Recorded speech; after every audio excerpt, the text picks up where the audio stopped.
So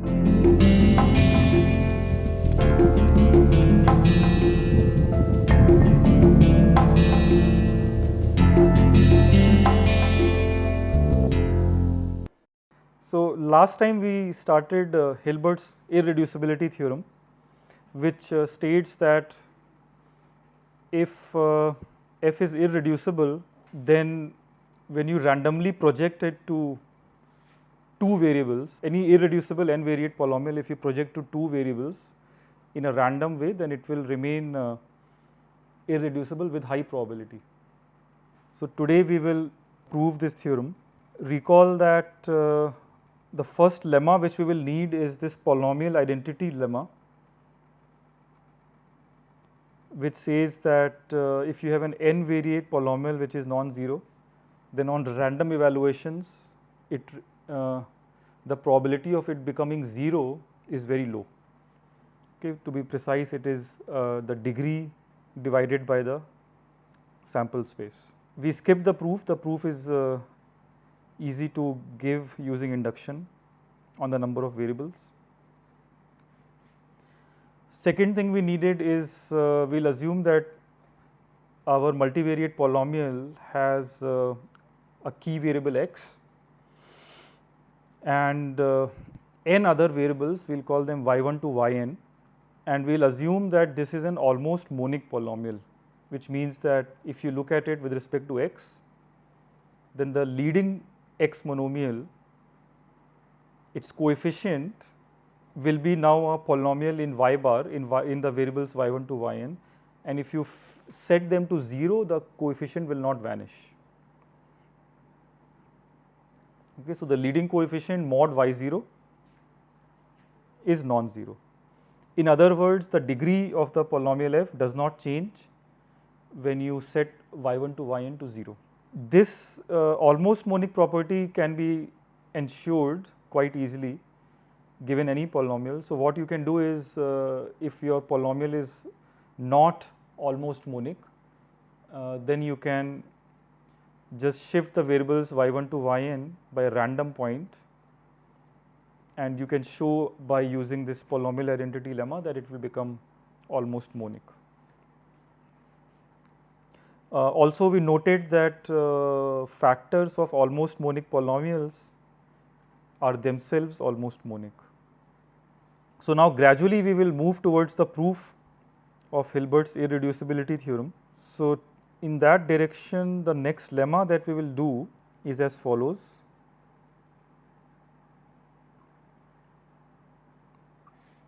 So if the derivative of f is non-zero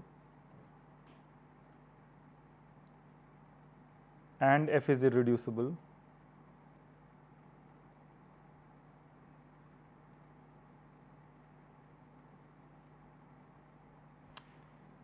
then if you randomly evaluate f,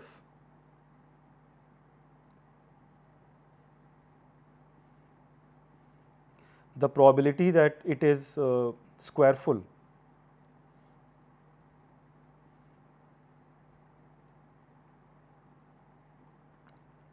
this probability is small.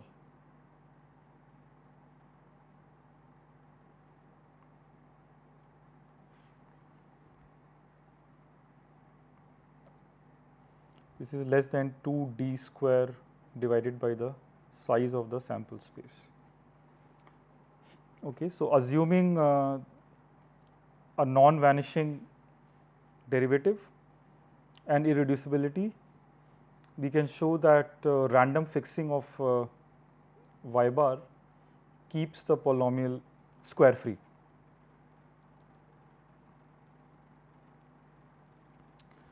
So the way we will show this is recall that square freeness or square fullness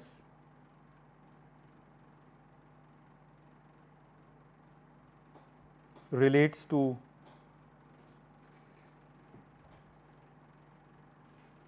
the discriminant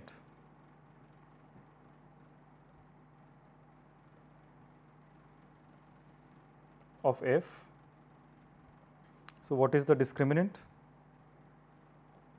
discriminant is defined as the resultant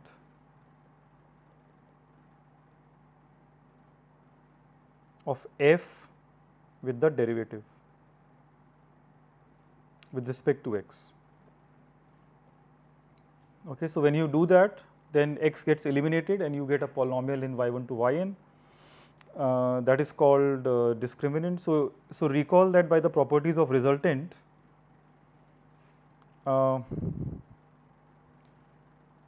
recall that f with y bar fixed to b bar is square full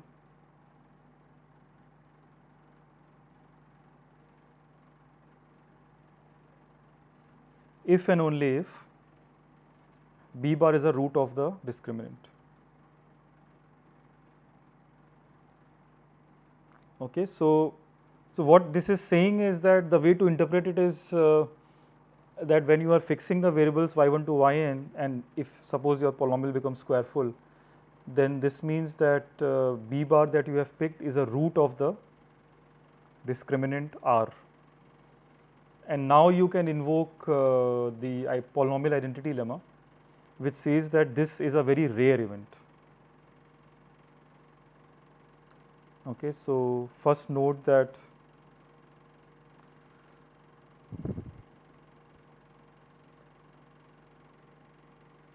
the resultant is non-zero. Why is it non-zero?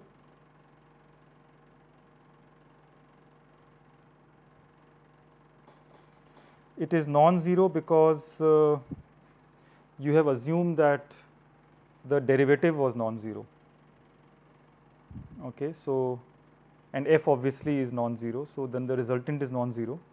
Both of them, f depends on x actually, and it's almost monic. So the discriminant is non-zero because of almost monic and derivative non-zero.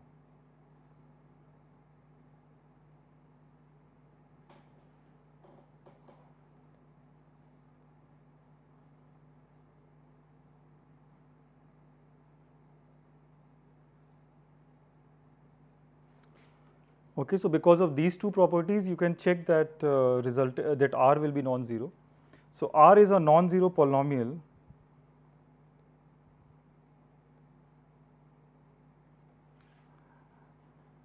R is non-zero and its degree is less than 2d square. Right? That is again property of the resultant. It is below 2d square actually. So then by the polynomial identity lemma,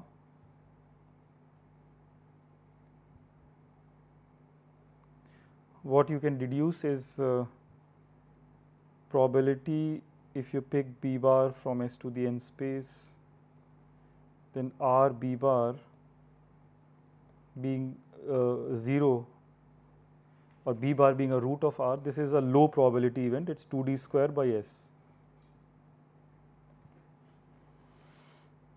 Okay, but so this is in particular also implies that this is the same as saying that the probability over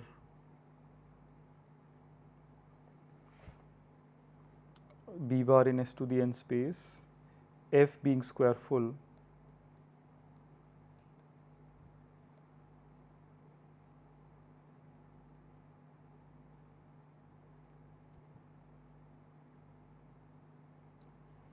this is low probability 2d square by S.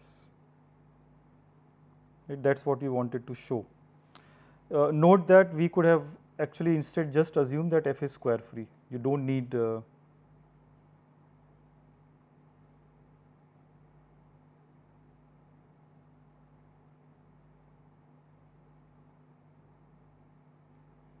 yes, you do not need irreducibility, actually square freeness is enough. So where did we need? So R is non-zero, degree is less than 2d square.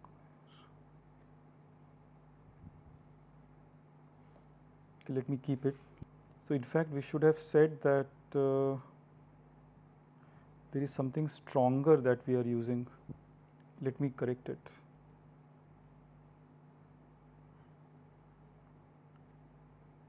So, the reason why this was non-zero is because the GCD of f and the derivative is 1.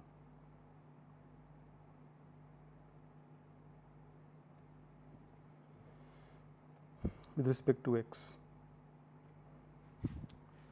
Okay, this is true if you assume f to be square free.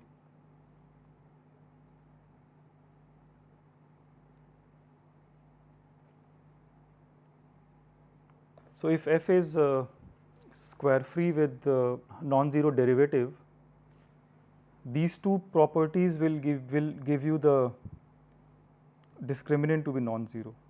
That is what we used here. So, if you start with these two properties, then at random fixing of y bar, you will get with high probability you will preserve the square freeness. Okay. So, thus from now on we will make the assumption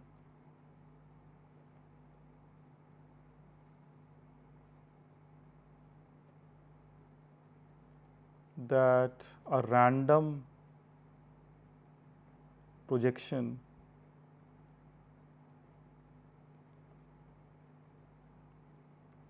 f x comma a bar times one variable new variable t plus b bar is square free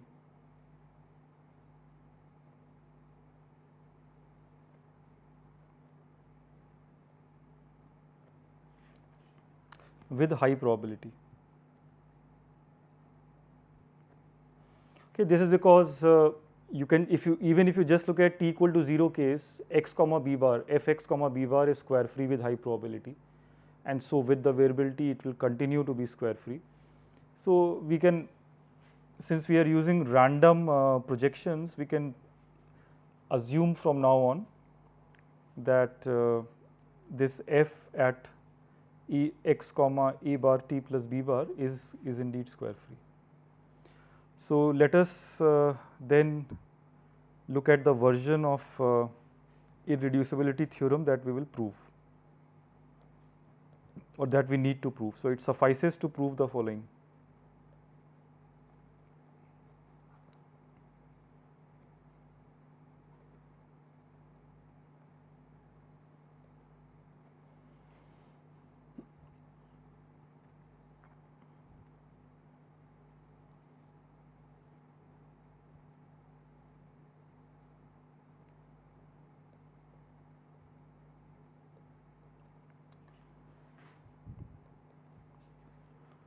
So,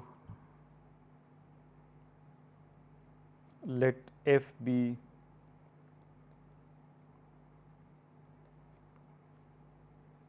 almost monic and irreducible.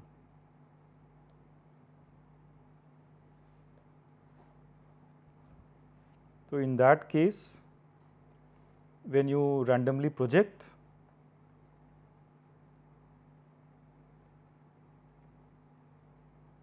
so a bar b bar from the space S to the n, then f x comma a bar t plus b bar, the chance that it is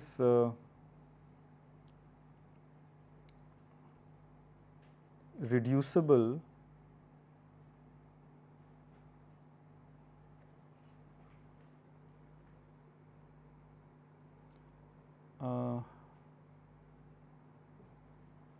okay, chance that it is reducible and square free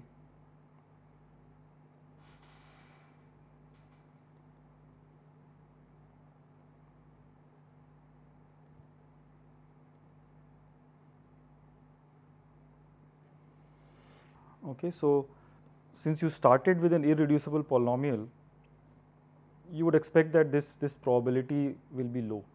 Okay, probability is lower than something like this 7d6 divided by the sample space size. So, if you take the sample space slightly bigger, let us say d to the 7, okay, as 7 times d to the 7, then this probability is quite low. So, when you randomly project to this univariate a bar t plus b bar, your irreducible polynomial remains irreducible. In addition, actually this x comma b bar remains square free. Okay, you have both the properties. So, let us try to show this now.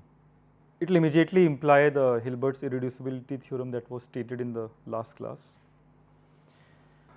So, this is a slightly technical proof in terms of notation,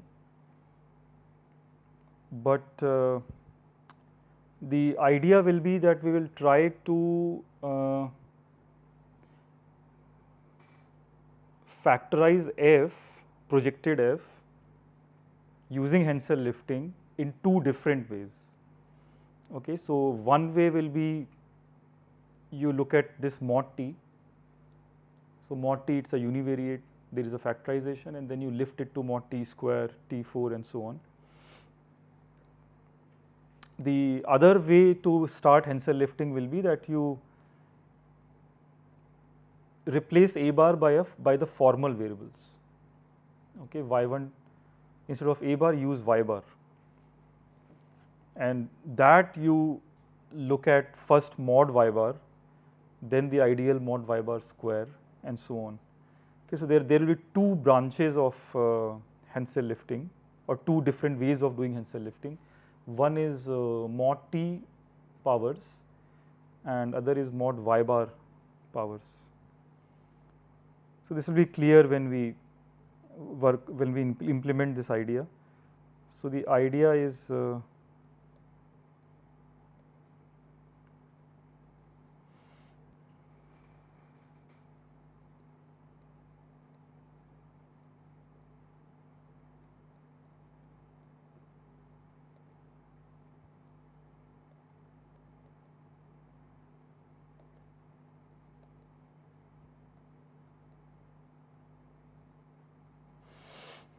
so, the idea is that this you have some information about this projection a bar t plus b bar, that f, say for example, assume that f reduces.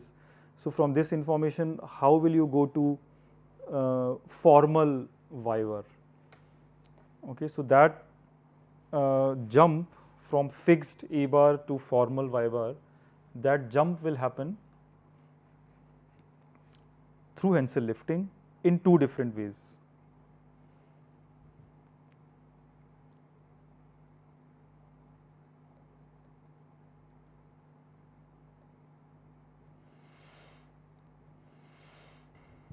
So, we will do that next.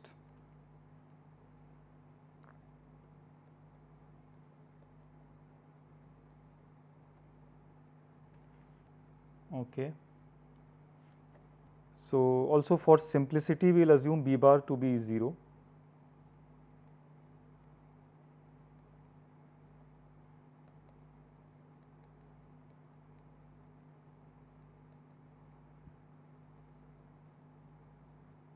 We can assume without loss of generality that b prime is 0, just to make the notation a bit simpler, that is all. Okay, so, let us do this.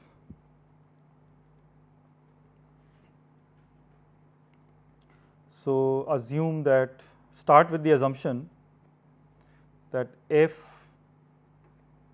x comma a bar t is reducible and square free.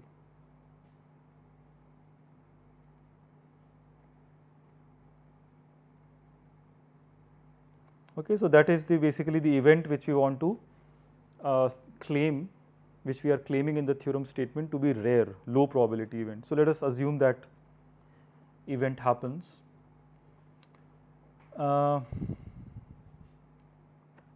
So, then we do Hensel lifting mod t powers. So, do Hensel lifting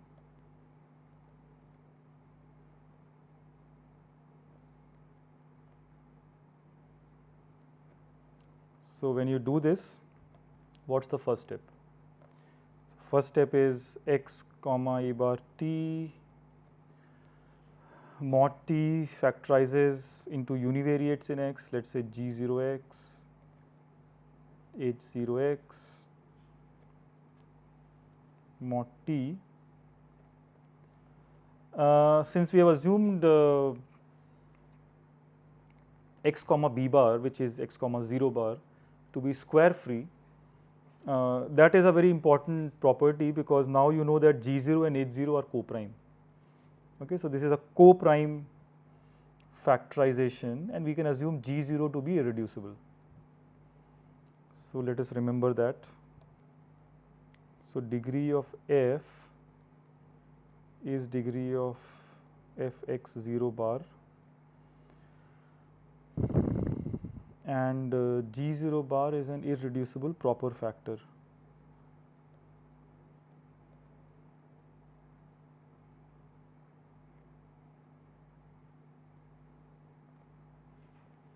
Co-prime to h0.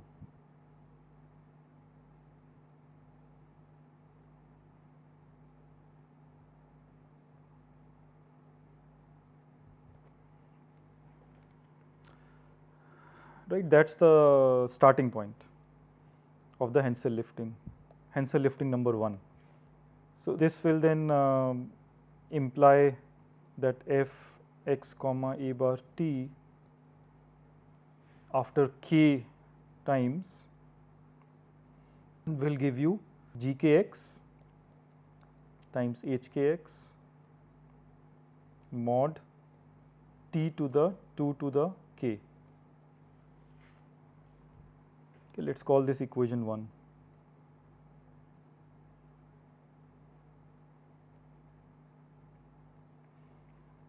So, this is what you get starting from g0 and then repeating this Hensel lifting k times. That is one way. Now, let us do something different. Okay, so, Hensel lift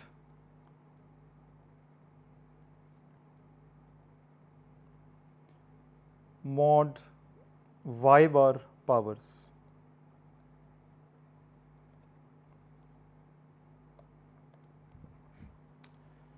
Okay, so what will that root give you? So, f x comma y bar t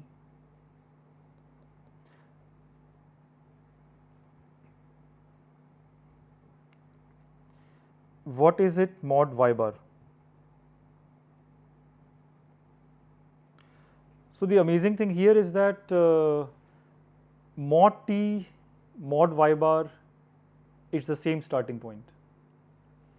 Okay, so, mod t you are looking at f x comma 0 bar, and here in the new setting also mod y bar you are looking at f x comma 0 bar. So, it is the same starting point. So, you can use g0 as before. And then when you do Hensel lifting, what you will get is you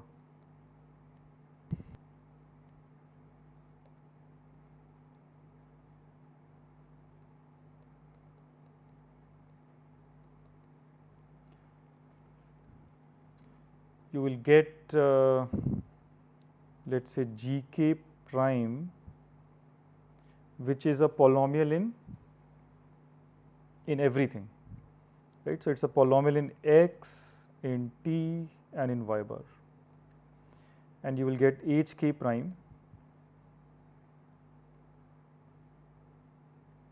polynomial in x, t, y bar modulo what? So, this is modulo y bar to a large power 2 raised to k, right. That is your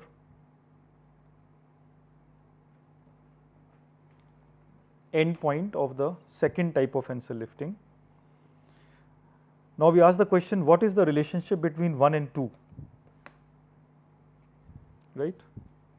So intuitively, second Hensel lifting should be the functional version of the first Hensel lifting, right? So in the second Hensel lifting, you have this Y bar hanging around.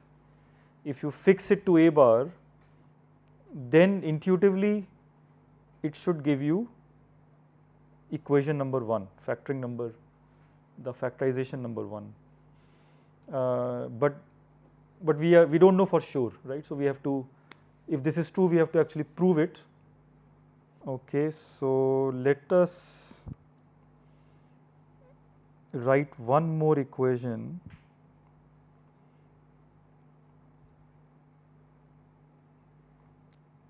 which is f x comma y bar t factorizes as gk prime hk prime mod also t raised to 2 raised to k. This also follows from the above factorization, because note that y1 to yn we are multiplying each of these variables with t, right. So if you set t raised to 2 raised to k to 0, that will be like setting this y bar to monomials in y bar of degree 2 raised to k to 0. It's actually equivalent.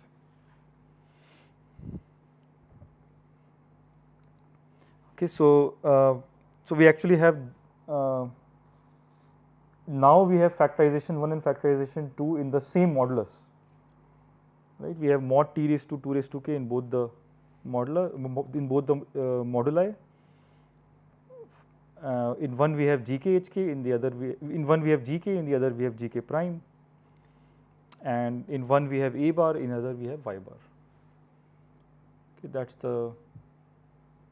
that is how we read this. So what's the connection between gk and gk prime? So note that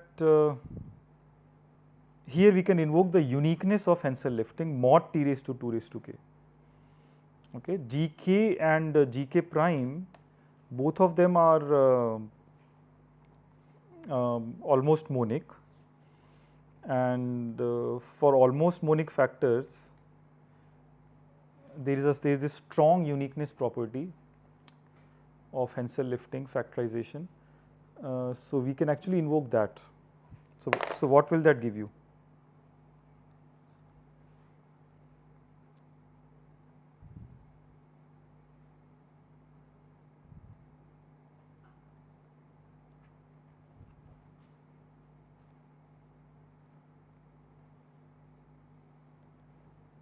So by factorizations 1 and 2 of f x comma a bar t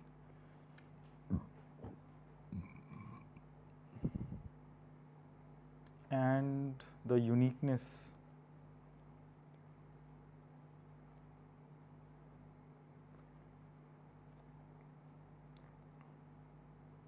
of Hensel lifting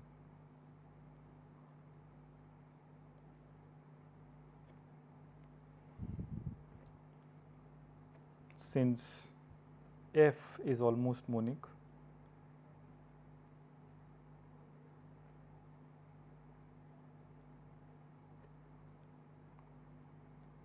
we conclude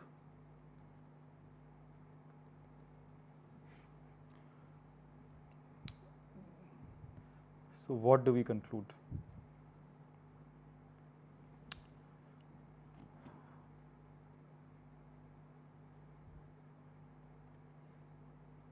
We conclude that so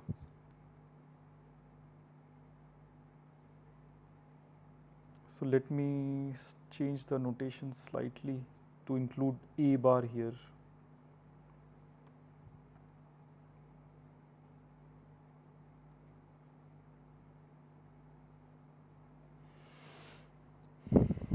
So, we will conclude that this gk a bar and gk prime, okay, they are the same if you fix y bar. That is what we conclude. So, gk a bar at x comma t is equal to gk prime at a bar mod t raised to 2 raised to k. Okay, that is the relationship. So, this is the crux of the proof. This is what you should understand and remember, that we factorized one in with a bar fixed mod t raised to 2 raised to k, and other was with a bar with instead of a bar using the functional version, which is y bar mod t raised to 2 raised to k. We got two this fixed and the functional type of factorization, and then by uniqueness of Hansel-Lifton factorization for monic factors, we deduce that they are equal for y bar equal to a bar. Okay. So,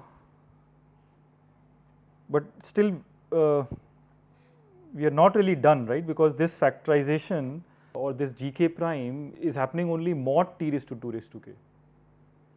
Right? What does it tell us about f? So, remember that in the original theorem statement, we have to say something about f, whether f projected being reducible implies that the original f is reducible, right. So, we have to now move to original f. So, for that, let us just record that gk prime x comma t comma y bar is a potential factor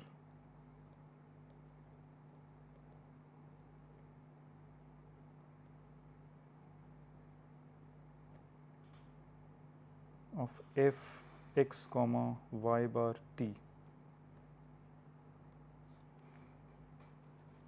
right, but we do not know whether it actually divides f x comma y bar t exactly. So, in these situations or in this situation, we will do what we did before. So, recall the case of bivariate factoring. So, in bivariate factoring, we were in a similar situation. We had a potential factor mod ideal power, and we wanted to deduce an actual factor. So, what did we do? We solved a linear system.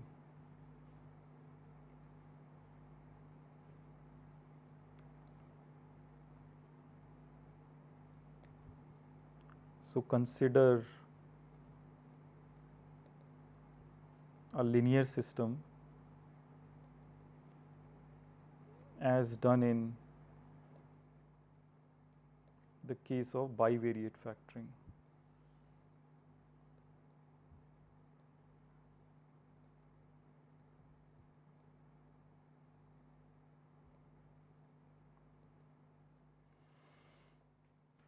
Okay, so let us move to that now.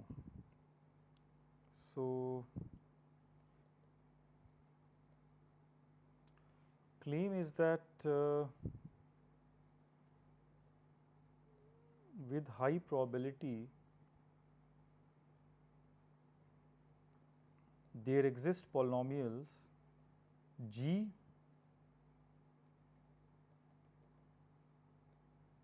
and Lk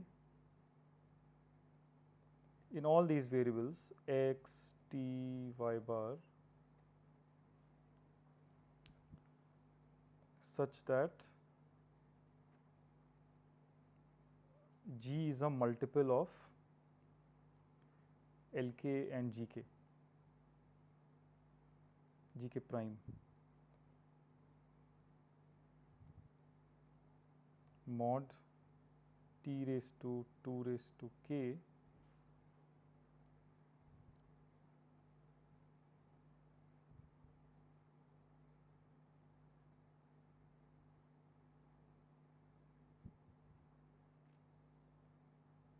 with degree restrictions. Okay, so what is that? So for G, the degree restriction is that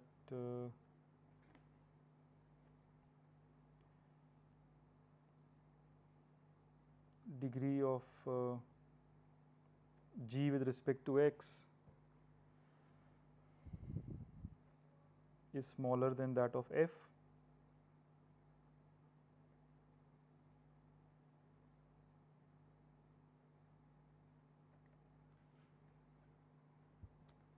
And degree of t is smaller than at most d. Okay, this is expected because, or this is natural. It's intuitive because with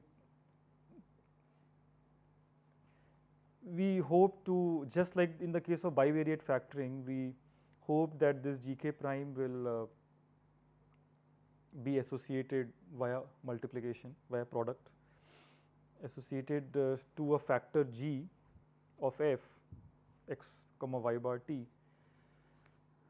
So the degree of it with respect to x should be strictly smaller, and if you look at the degree of g with respect to t and also y bar, actually it should be, it cannot exceed d. Okay, that's one thing. But for y bar it's a bit more complicated because there are many variables, right? There is y1 to yn. So let's write that down. So degree of g with respect to y bar is what? It is degree of, so I am defining the degree of g. Yeah, that's bad notation. Let me change it slightly. Let me call it d prime.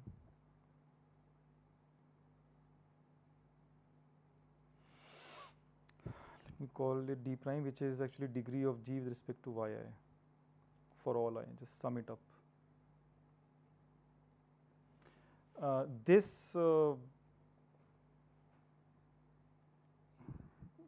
yeah, the intuition of this is not clear. We will see in the calculation. So we will claim that this will be at most 6d5.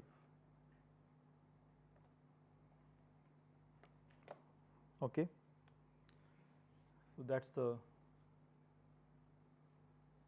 that is the claim we are making. We are saying that this gk prime itself may not be dividing f x comma y bar t, but there is some multiple of it which can be found by solving a linear system, where the degrees are like this. So degree with respect to x is strictly smaller than that of f, degree with respect to t is less than equal to that of f, and the individual degrees of g with respect to yi, they sum up to this 6d5.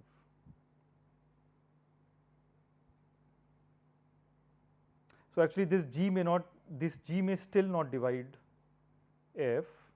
What we will do once we have shown this claim is that we'll actually take its GCD with f, like we did in the bivariate case, and we'll show that the GCD will divide f. Okay, so this is a mysterious polynomial g. So let's prove this claim first. It is similar to what we did in bivariate, but slightly more complicated because of n being arbitrary here.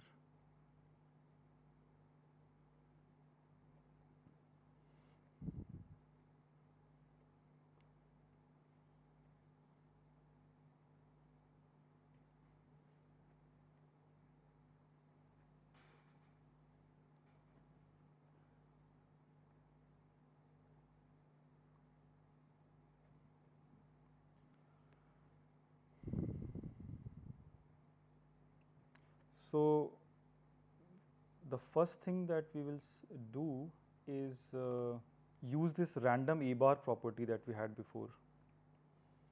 So we know that we have a good fraction of A bar such that f x comma A bar t has a liftable factorization.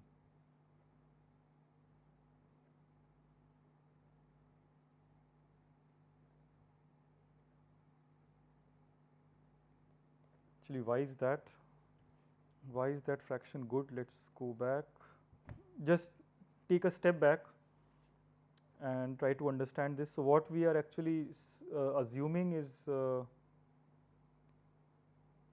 the opposite of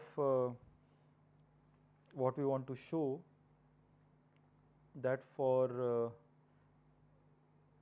most of the A bar B bar,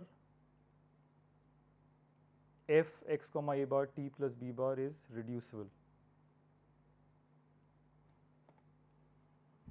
Okay, and then because it is reducible, so you can and because x comma B bar f x comma B bar is square free, so you can Hensel lift. So that is what we are reading of. So that actually I should add here, is reducible and square free greater than equal to that much fraction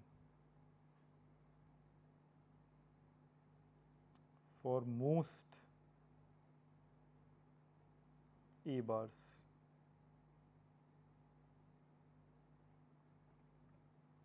Actually, that is what our assumption, starting assumption. So we'll actually use this part now, that for most A bar whatever we have done is actually true. So which means that for a good fraction of A bars, x comma A bar t has a liftable factorization, which implies that there exist G A bar and L k comma A bar such that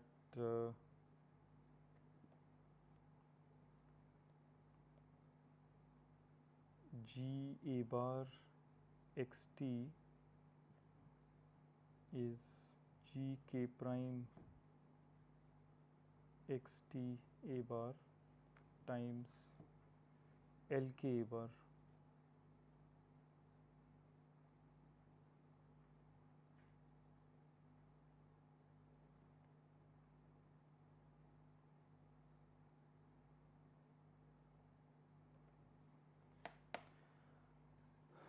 So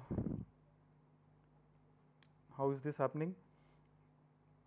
Well, this is just the same equation that we get by Hensel lifting, say in the second way, right? So in the second way, you got this f x comma y bar t factorizes as g k prime, and then we also showed that g k prime, in fact, when you fix y bar to A bar, it's g k A bar. So that those properties which we have shown, we are using them now. Okay, this red equation we are now using. It's true for most A bars. Okay, and the remaining part we are just calling it L. Right, it was g k prime times h k prime, but that remaining thing we are calling now L.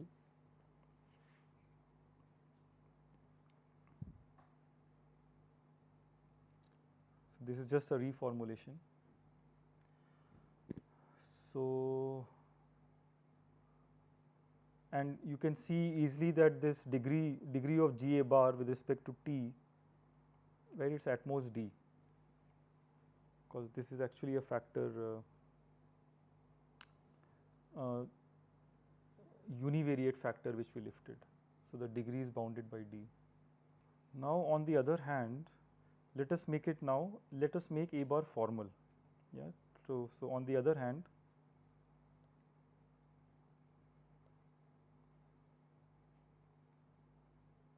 consider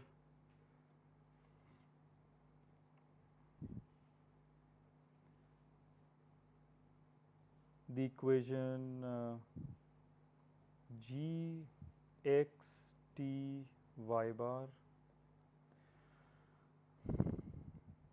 g k prime x t y bar times, so let's remove the variables, it's disturbing, g k prime times L k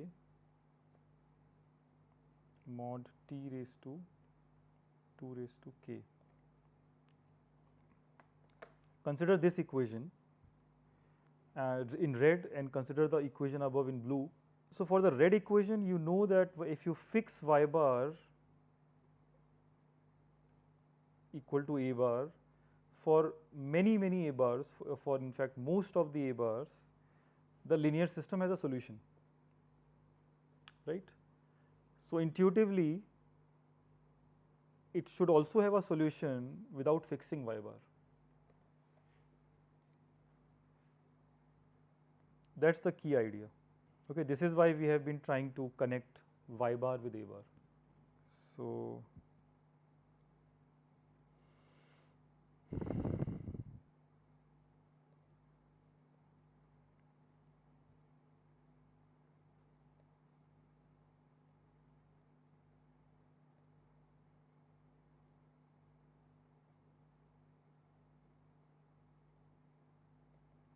it should have a solution as or since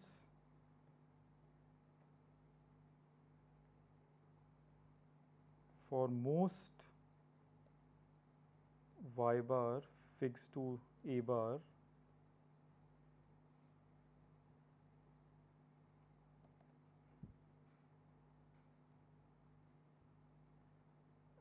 the system has a solution.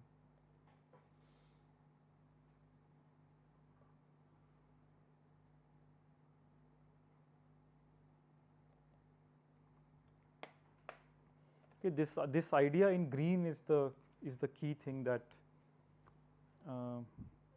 we wanted to get at. So, we have these two linear systems, and the red one is the main one, the functional one.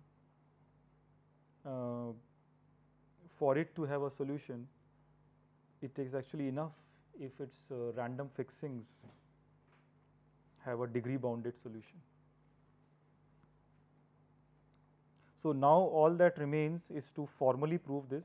So, for that we will basically convert this linear system into a matrix, and the proof will basically boil down.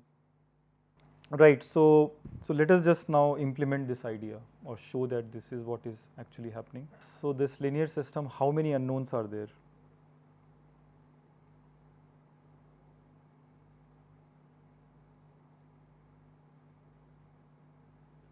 So, number of unknowns, let me first specify here that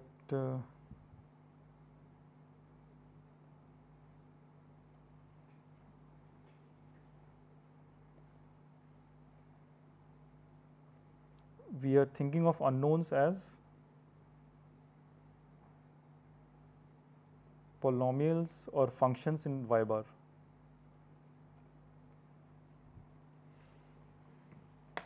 Right. So, g k prime is a polynomial in x t and y bar. We want to find g and L k. So, let us view them as bivariates, so x comma t, with the coefficients being functions or polynomials in y bar. So, in that sense, how many unknowns are there?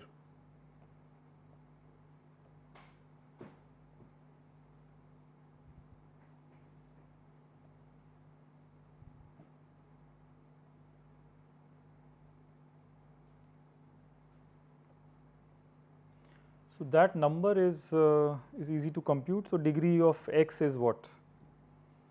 At most d, right, and degree of t in this equation is also at most d. That is because of what you know about g k prime. and the type of G and L that you are looking for. Let me take that back. No, so for G it is D times D.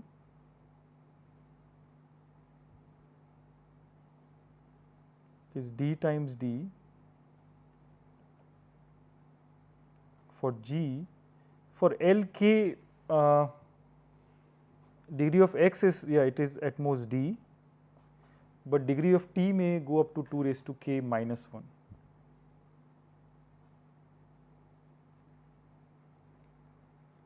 Okay, that is the bound. This is for G and this is for LK. So then we can estimate it like as follows. Okay, I did not tell you what K is, how big K should be. So let me add that.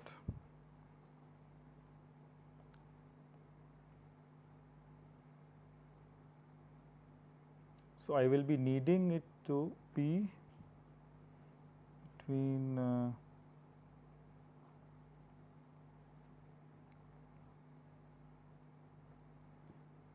D square and 2D square.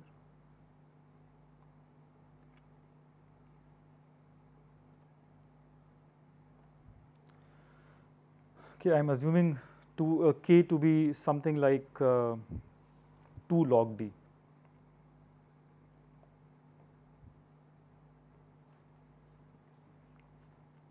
Okay, so with that it's D square plus D times 2D square, which is so that is cannot exceed 3D cube. The number of unknowns in this bivariate system is at most 3D cube. So let us call this number of unknowns M.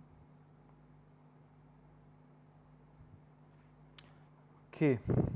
Yeah, and note that this red equation is actually a homogeneous equation. It's a homogeneous linear equation in these unknowns, right? So you get kind of this M cross M matrix.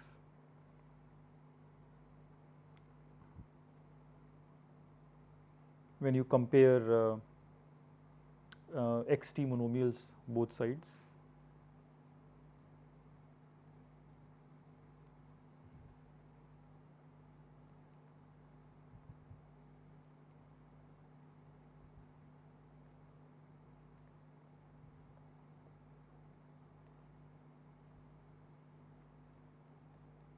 To get constraints.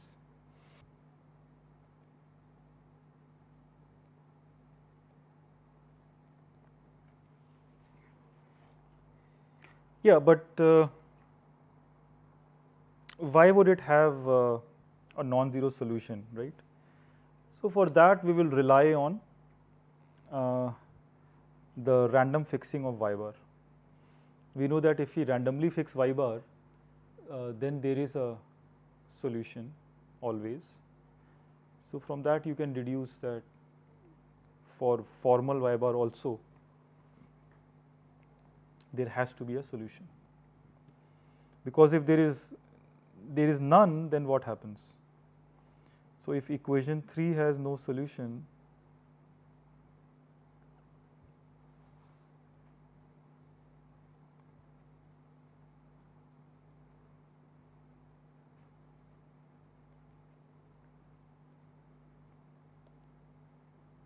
then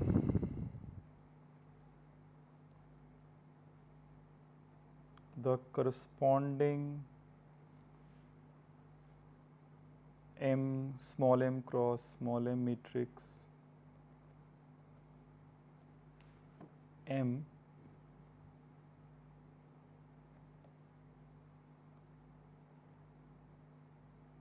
so what are the entries of this matrix? Entries are coefficients of GK prime. So then this corresponding matrix M has a non-zero determinant.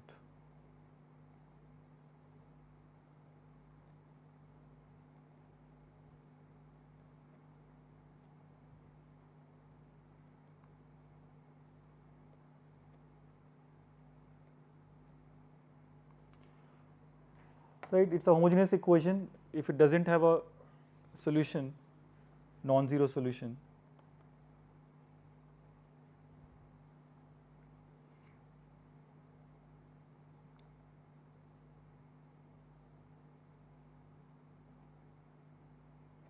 then this means that the matrix M is actually invertible.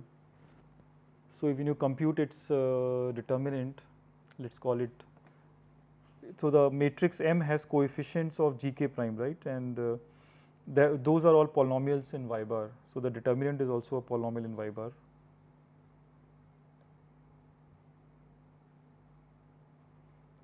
So that is non-zero.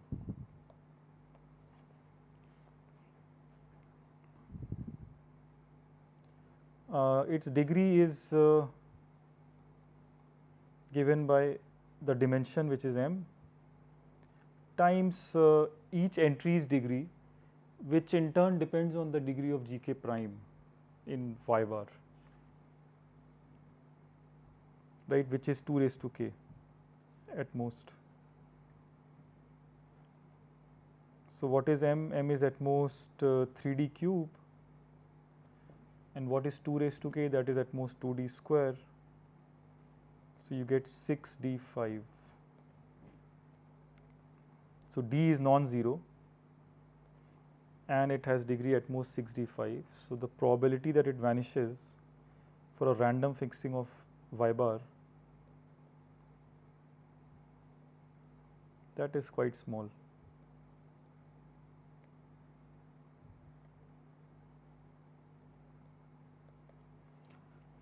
Right. So for random a bars, also the same property will then continue. So for random a bars also there will be no non-zero solution, which you know is not the case.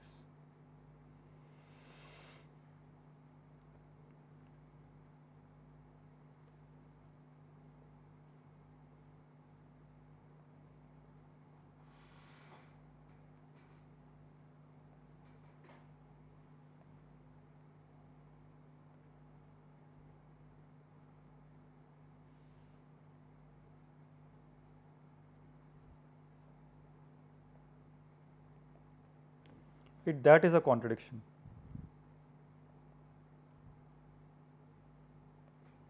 So this contradiction finally gives you that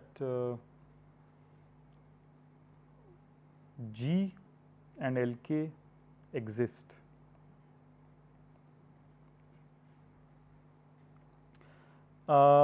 Degrees restrictions or degree bounds, which we were claiming in the statement of claim 1, degree of G with respect to x and t is clear. It is clear because here in this equation in blue, those are the gk prime x comma t comma a bar that you had, right? So both x and t, the degree bounds you have, you continue to have. About y bar you have to deduce.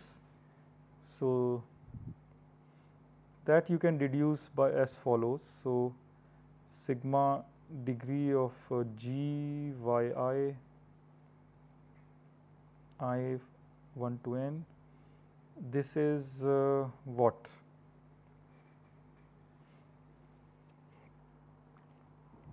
So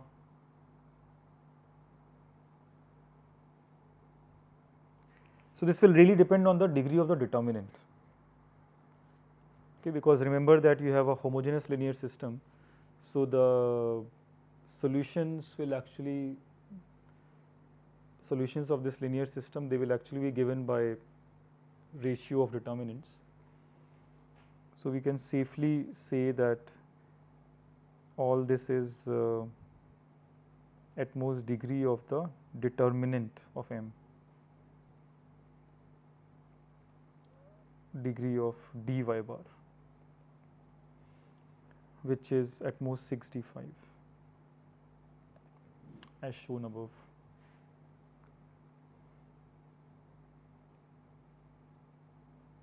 This is by Kramer's rule.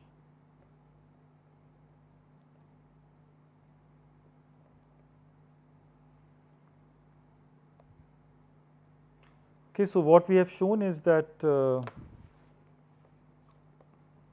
claim 1, which says that G and Lk will exist in this restricted degree. G and Lk will exist also, and they will have restricted degree. And the hypothesis was that f is factoring for most of the y bars equal to a bar setting. Right? That is what we started with. So, if f x comma a bar t factors for most a bar, then we have shown that Hensel lifting will give you this gk prime for most a, and from that we have deduced that you will get a gk prime with formal y bar also, and from that you will get a g. So, next time what we will do is that we will just take the GCD of G with f, okay, and that will actually factor f, and factoring f means you get a contradiction. Okay, that is our you get a contradiction, or you get that f is actually reducible. Okay, so if f is reducible for most y bar equal to a bar setting, then it is actually reducible. So, reducibility implies reducibility. So, let us do this in the next lecture.